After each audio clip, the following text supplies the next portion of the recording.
A lonely widow rescued an injured owl, unaware it would lead her to a hidden family secret that had been buried for decades. Eleanor Matthews stood at her kitchen window, pale fingers wrapped around a chipped mug of tea gone cold. The November wind rattled the glass, mirroring the hollow feeling in her chest. 6 months since Richard's passing, and still, the silence in the old farmhouse stretched like an abyss.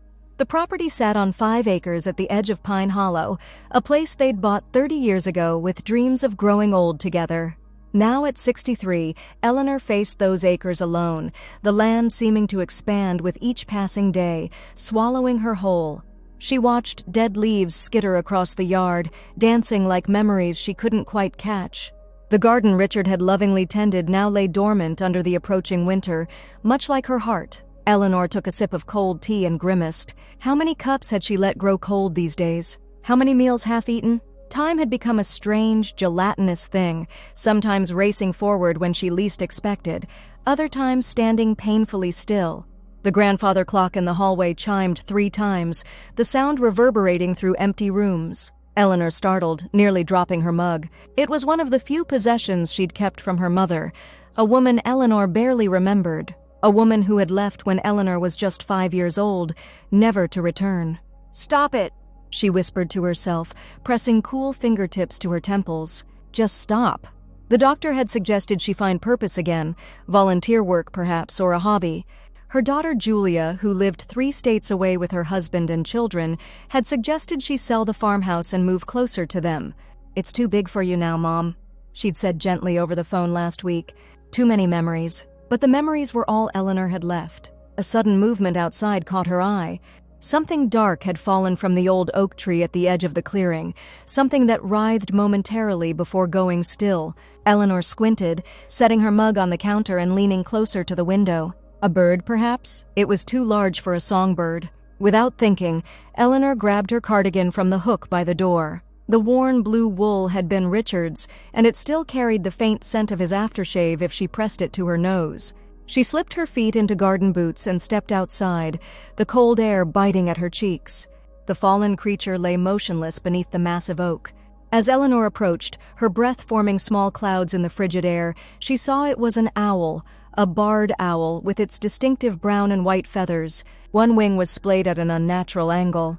"Oh my," she whispered, crouching down despite the protest of her knees. The owl's chest rose and fell in rapid, shallow movements. Its eyes, deep pools of obsidian, fixed on her, unblinking and wary. Eleanor had never been this close to an owl before. The intensity of its gaze made her heart quicken. Carefully, she slipped off Richard's cardigan and, with gentle movements, draped it over the injured bird. The owl didn't struggle as she expected. Instead, it seemed to surrender to her touch, as if understanding her intention to help. "It's all right," she murmured, gathering the bundled creature into her arms. "I've got you." The owl weighed less than she expected, its bones delicate beneath her fingertips. As she walked back to the house, she felt the rapid beating of its heart against her own chest. Something shifted inside Eleanor, a stirring of something long dormant. Purpose, perhaps. Or simply the focus that came with being needed. Inside, she placed the bundled owl on the kitchen table and reached for her phone. A quick search brought up the number for Pine Hollow Wildlife Rehabilitation Center. The woman who answered, Maggie Sinclair, gave Eleanor instructions for creating a temporary nest in a cardboard box lined with towels. "Keep it dark and quiet," Maggie advised. "I can come by tomorrow morning to pick it up, but overnight is critical." "If you're uncomfortable keeping it?" "No," Eleanor interrupted, surprising herself with the firmness in her voice. "No, I'll keep it safe until morning." After hanging up, Eleanor followed Maggie's instructions meticulously, finding an odd comfort in the tasks. She punched small air holes in a sturdy box, lined it with soft towels, and gently transferred the owl from Richard's cardigan to its temporary sanctuary. Throughout the process, the owl remained eerily calm, those penetrating eyes following her every move. "You need a name," Eleanor said, settling the box in the corner of her living room, away from drafts. The statement surprised her. She hadn't spoken aloud to anyone but herself in weeks. "I think I'll call you Minerva." The name came unbidden to her lips. Minerva, the Roman goddess of wisdom, often depicted with an owl. That night, Eleanor slept on the couch instead of the bed she had shared with Richard, wanting to be close to her injured visitor. For the first time since the funeral, she slept deeply, without the aid of the pills her doctor had prescribed. Morning arrived with pale sunlight filtering through the curtains. Eleanor's eyes fluttered open, momentarily disoriented to find herself on the couch. Then she remembered. The owl. She approached the box cautiously, uncertain what she might find. But when she peered inside, Minerva was awake, those intelligent eyes fixing on Eleanor immediately. "Good morning," Eleanor whispered. "Your ride is coming soon." As if in response, the owl made a soft clicking sound. Eleanor smiled, the first genuine smile to cross her face in months. The doorbell rang at precisely 9 o'clock. Eleanor opened the door to find a woman in her early 30s with a mass of curly auburn hair escaping from a knit cap. She wore a canvas jacket with the Pine Hollow Wildlife Rehabilitation Center logo embroidered on the breast pocket. "Mrs. Matthews, I'm Maggie Sinclair. We spoke on the phone about the owl." Eleanor stepped aside to let her in. "Yes, please come in." "And it's Eleanor." Maggie moved with confident efficiency, kneeling beside the box and speaking in soft tones as she examined the injured owl. Female barred owl, probably about 3 years old. Wing is definitely broken, but it's a clean break from what I can tell. With proper care, she should recover fully. "So she'll be able to fly again?" Eleanor asked, hovering nearby. Maggie nodded. "Very likely. These birds are remarkably resilient." She glanced up at Eleanor with warm brown eyes. "You did everything right, you know. Not everyone would know how to handle an injured raptor. I just couldn't leave her there." Something in Maggie's expression softened. "Would you like updates on her progress?" "I usually send photos to the people who bring in rescues." "I'd like that very much," Eleanor replied, surprised by how much she meant it. As Maggie prepared to leave with the owl, Eleanor felt a strange reluctance to see Minerva go. She followed Maggie to her truck, watching as she secured the box in the passenger seat. "Have you ever considered volunteering?" Maggie asked suddenly. "We're always short-handed at the center, especially during winter when more animals need help." Eleanor hesitated. The thought of leaving the house, of interacting with people again, sent a flutter of anxiety through her chest.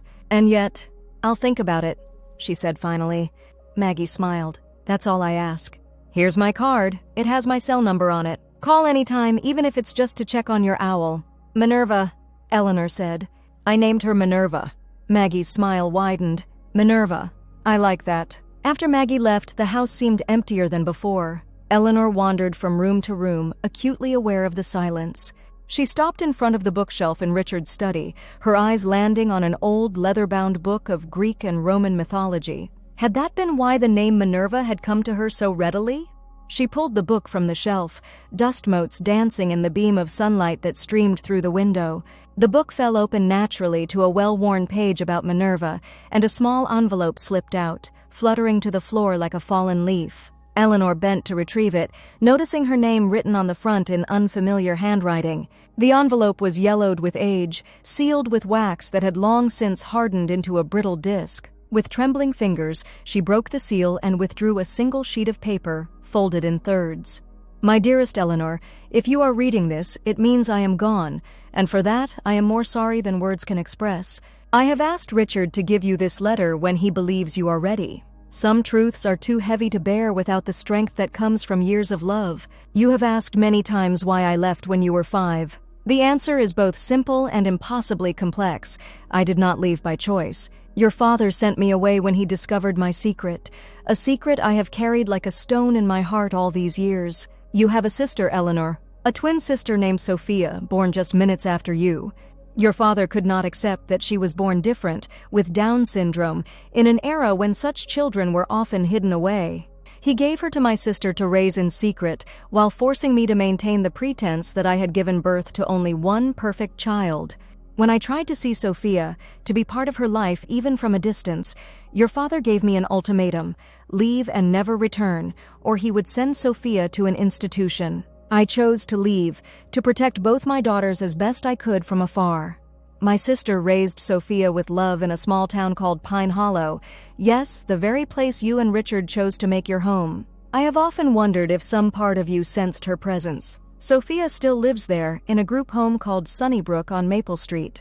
She has had a good life, filled with love and purpose.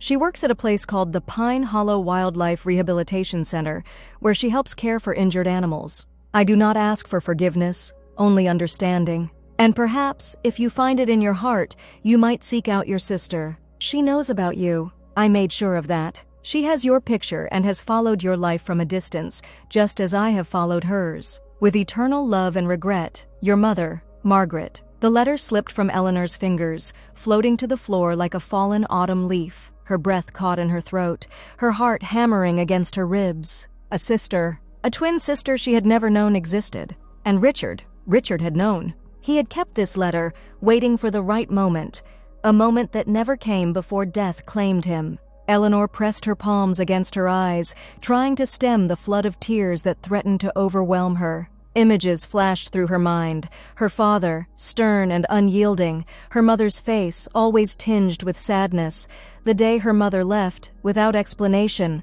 without goodbye, and now, the revelation that changed everything. Her entire life had been built on a foundation of lies and secrets. The rehabilitation center. Maggie had said they were always short-handed. Could it be possible that Sophia still worked there? That the owl had somehow led Eleanor to the very place where her sister might be found? With shaking hands, Eleanor reached for her phone and the card Maggie had given her. Before she could reconsider, she dialed the number. Pine Hollow Wildlife Rehabilitation? Maggie answered after the third ring. It's Eleanor Matthews, she said, her voice barely above a whisper. The woman with the owl.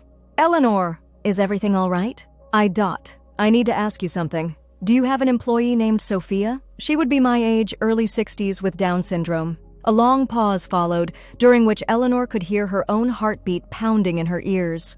Yes, Maggie finally said, her voice careful. Sophia Jensen has been with us for almost 20 years. She's our most dedicated volunteer. May I ask why you're inquiring about her? Eleanor closed her eyes, the world tilting beneath her feet. I believe she may be my sister, my twin sister. Another pause, shorter this time. I think, Maggie said slowly, that you should come to the center. Today, if possible. Sophia is here until 4. I'll be there in an hour, Eleanor replied, already moving toward the closet for her coat. The drive to the rehabilitation center took 30 minutes, but to Eleanor, it stretched into eternity. She gripped the steering wheel tightly, her knuckles white, her mind racing with questions. What would she say? How would Sophia react? Did she even want to meet the sister who had grown up in privilege while she was hidden away? The rehabilitation center was housed in a converted barn at the edge of town, surrounded by acres of woodland. Eleanor parked her car in the small gravel lot, taking deep breaths to steady herself. For a moment, she considered driving away, returning to the safety of her empty house and the comfort of her grief. But something stronger than fear propelled her forward. Inside, the center was warm and smelled of clean straw and antiseptic. Cages lined the walls, housing various injured creatures in different stages of recovery. Maggie appeared from a back room, her expression a mixture of concern and curiosity. Eleanor, she said quietly, come with me. She led Eleanor through a door marked Staff Only and into a small office. Wait here a moment. I need to prepare Sophia. This will be significant for her. Left alone, Eleanor paced the small space, her gaze landing on a bulletin board covered with photos. Her heart stopped when she spotted one in particular, a woman with gray-streaked dark hair and familiar blue eyes, her arm around a younger volunteer. She had Eleanor's smile, the same dimple in her left cheek, but her features were softer, her eyes bearing the distinctive appearance of Down syndrome. Sophia, her sister.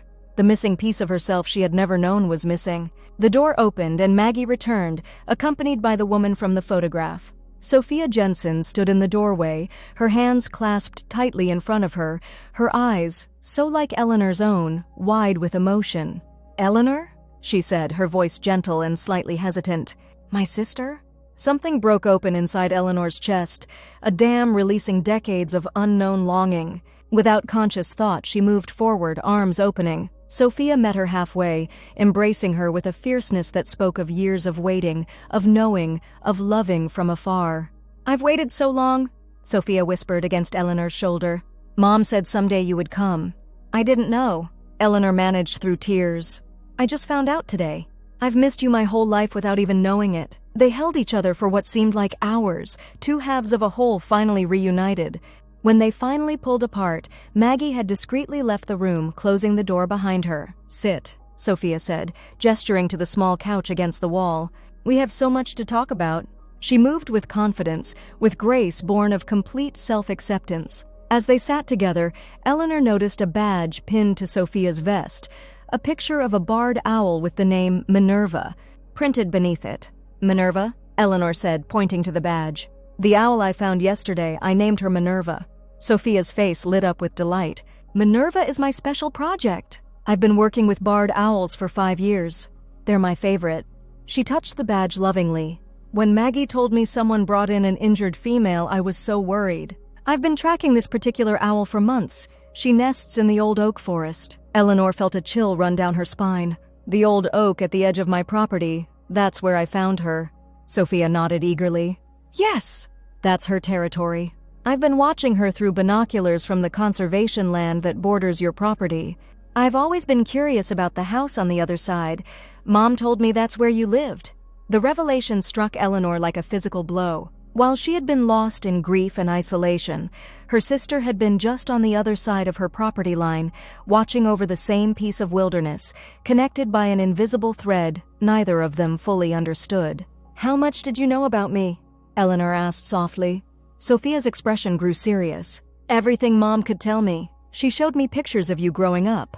She came to visit me every month until she got too sick." She reached into her pocket and withdrew a worn photograph, Eleanor at her college graduation, smiling broadly, unaware that both her mother and her sister had been keeping tabs on her life from a distance. "She loved you very much," Sophia continued. "She wanted to explain everything to you, but she was afraid of how Dad would react." "Dad," Eleanor echoed, the word tasting bitter on her tongue. "He never spoke of her after she left. He told me she abandoned us because she couldn't handle the responsibilities of being a mother." Sophia shook her head, a flash of anger crossing her usually gentle features. "She was the best mother. She saved me from being sent away, and she made sure I knew all about you." She reached for Eleanor's hand. "I've been waiting for you my whole life." The simple statement unlocked something in Eleanor's heart. Here was someone who had been waiting for her, loving her from afar, while she had been drowning in loneliness. Here was family. Real family, bound by blood and by the unbreakable connection that existed between twins, even those separated at birth. "Would you," Eleanor began hesitantly, "would you like to come to my house for dinner tonight? It's not much, but it's home." Sophia's face lit up with joy. "I would love that more than anything." That evening, Eleanor cooked a proper meal for the first time since Richard's death: roast chicken with herbs from the garden he had tended, potatoes, and fresh bread she had picked up from the bakery in town. As she moved around the kitchen, she felt a strange sense of rightness, as if the house itself was pleased to have more than one person filling its rooms. Sophia arrived promptly at 6, bearing a small potted plant, a peace lily with glossy green leaves. "For your home," she said, pressing it into Eleanor's hands. "Mom always said plants bring life to empty spaces." They ate at the dining room table, which Eleanor had carefully set with the good china she hadn't used since the last holiday Richard was alive. Conversation flowed easily between them, decades of separation melting away in the face of their innate connection. Sophia shared stories of their mother, how she had visited religiously until her death 5 years ago, how she had kept a journal for Eleanor filled with all the things she wished she could tell her in person.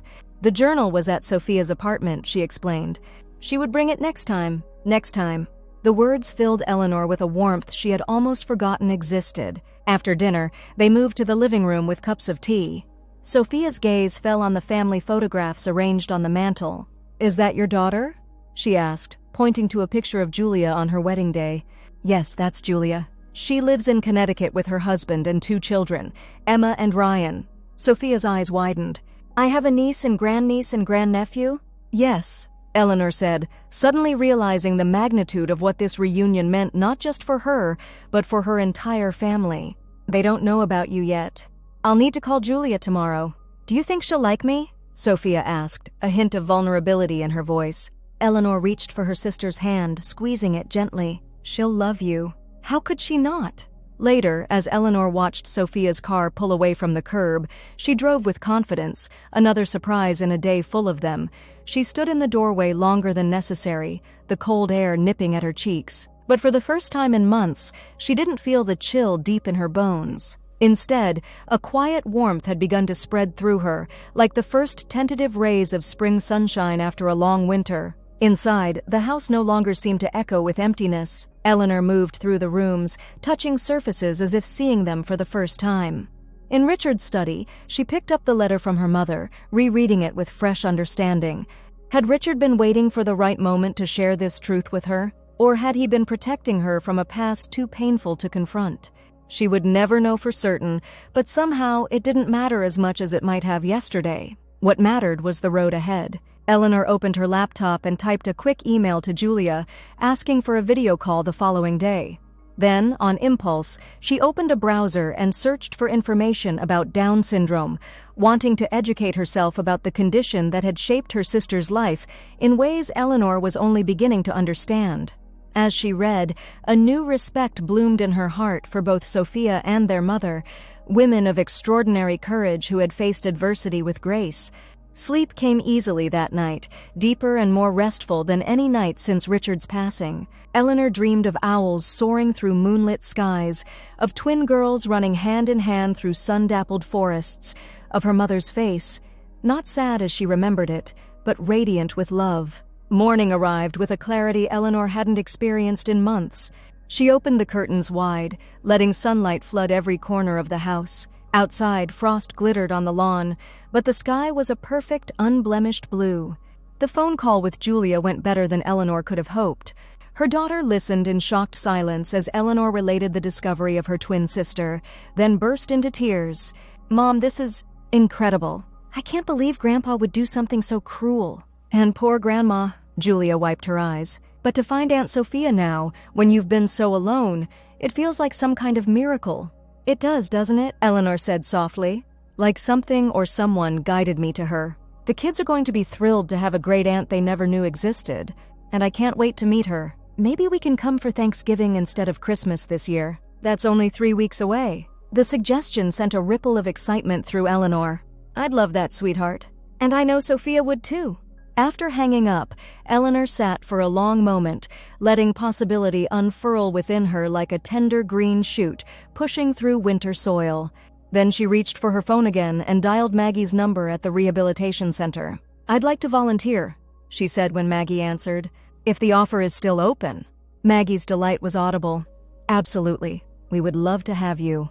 And I know Sophia would be thrilled to work with you. How is Minerva doing?" Eleanor asked. "Her wing is set and she's eating well. These recoveries take time, but she's a fighter. Would you like to come see her?" "Yes," Eleanor said, already reaching for her coat. "I would."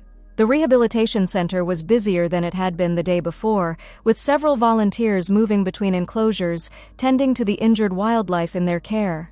Sophia spotted Eleanor immediately, her face lighting up as she hurried over to embrace her sister. "You came back!"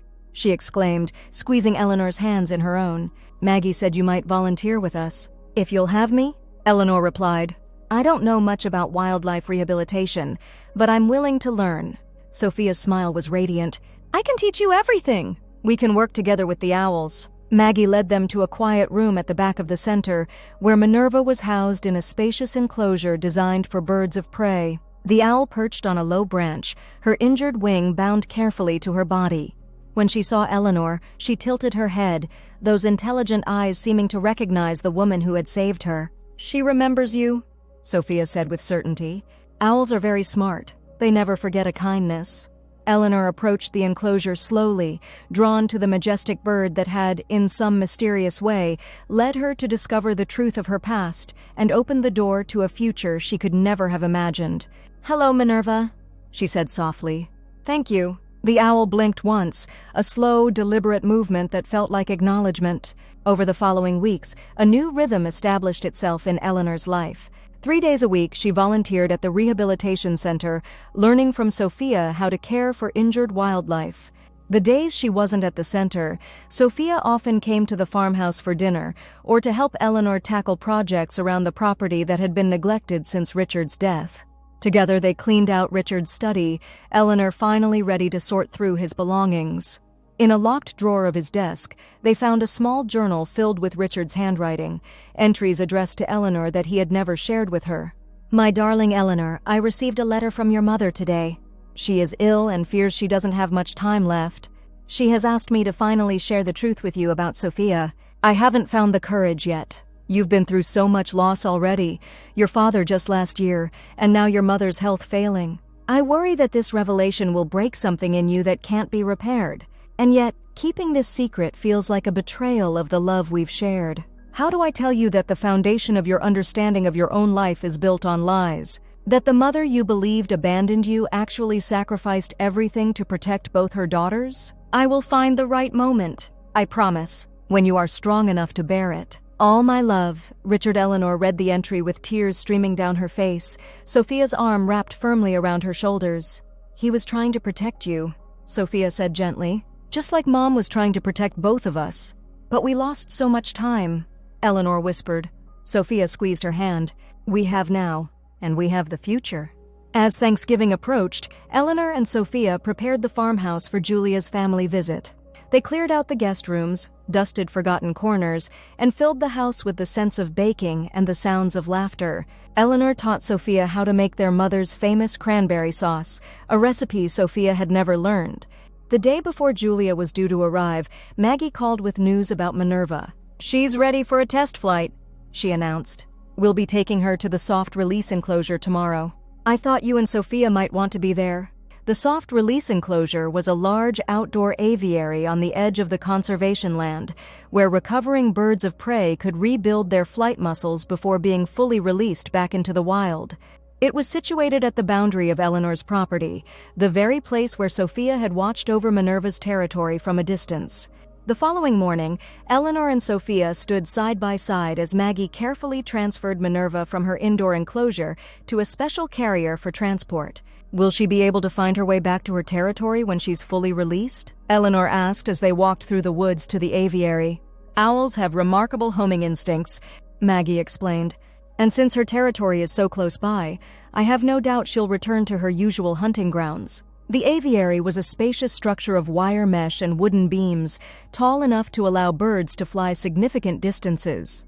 Maggie opened the carrier inside the enclosure, then stepped back, gesturing for Eleanor and Sophia to join her outside the door. For a long moment, Minerva remained in the carrier, assessing her new surroundings. Then, with a suddenness that took Eleanor's breath away, she emerged, hopping onto the ground before making her way to a low perch. Now we wait, Maggie said. It might take her some time to feel confident enough to test her wing. They settled on a nearby bench, the November sun warm on their faces despite the chill in the air.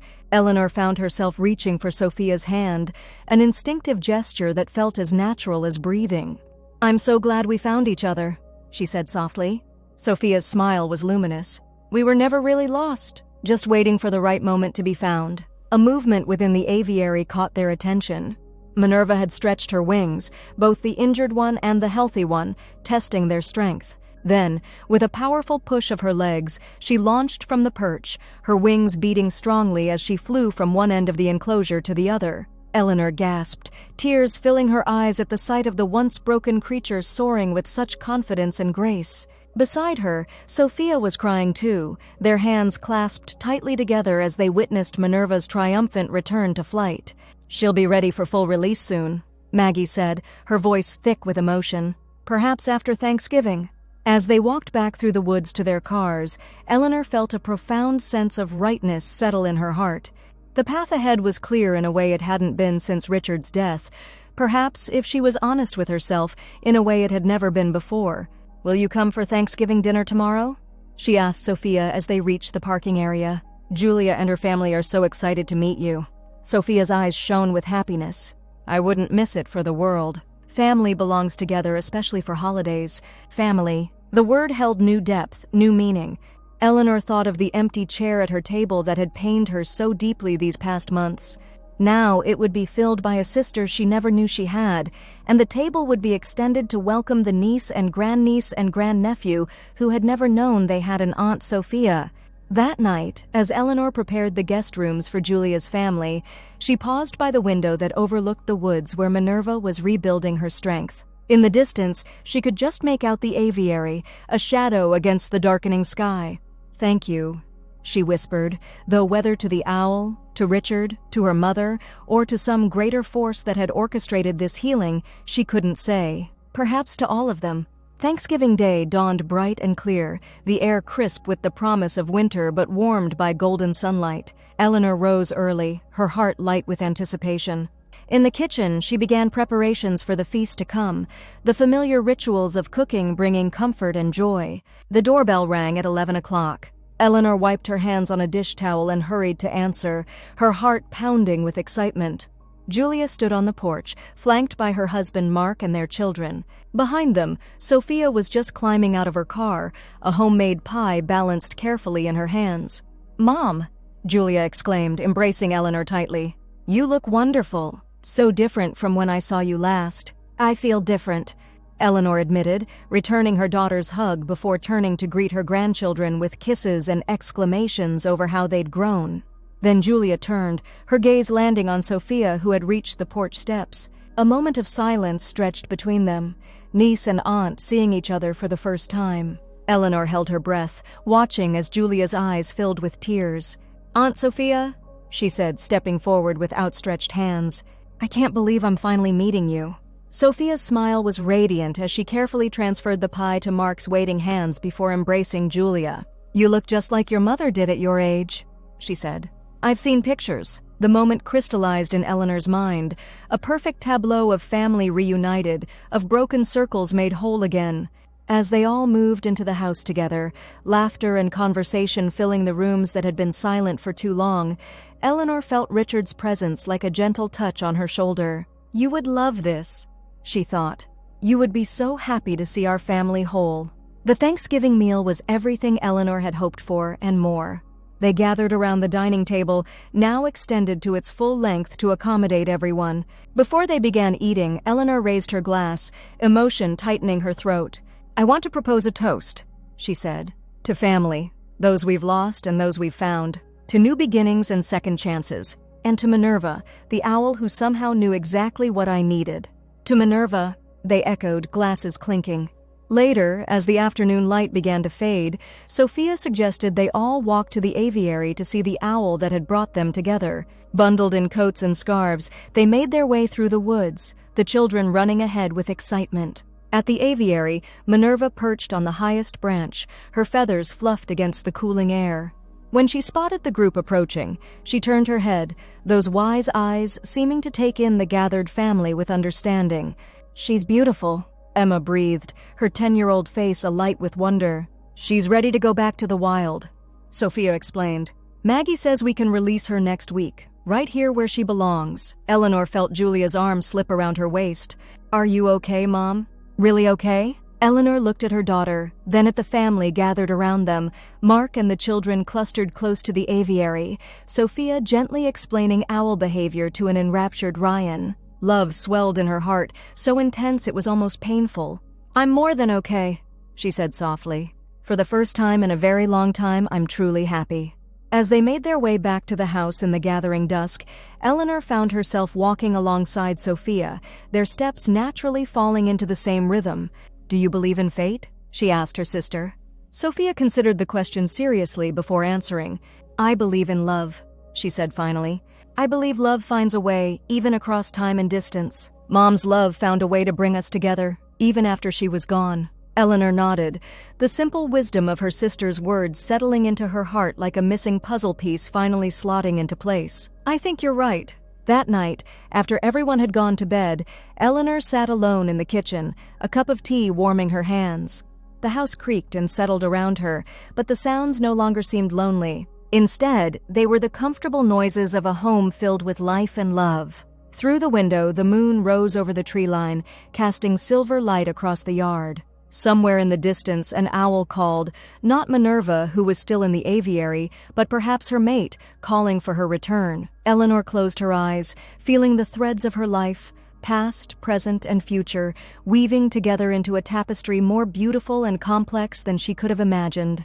The loss and grief were still there, threads of dark against the light, but they no longer dominated the pattern. "Thank you," she whispered again to the night, to the owl, to her mother and Richard, to whatever forces had conspired to bring healing to her broken heart. Outside, the owl called again, a haunting sound full of wild wisdom. Eleanor smiled and sipped her tea, no longer alone, no longer lost. found instead by an injured owl who had somehow known exactly where she belonged.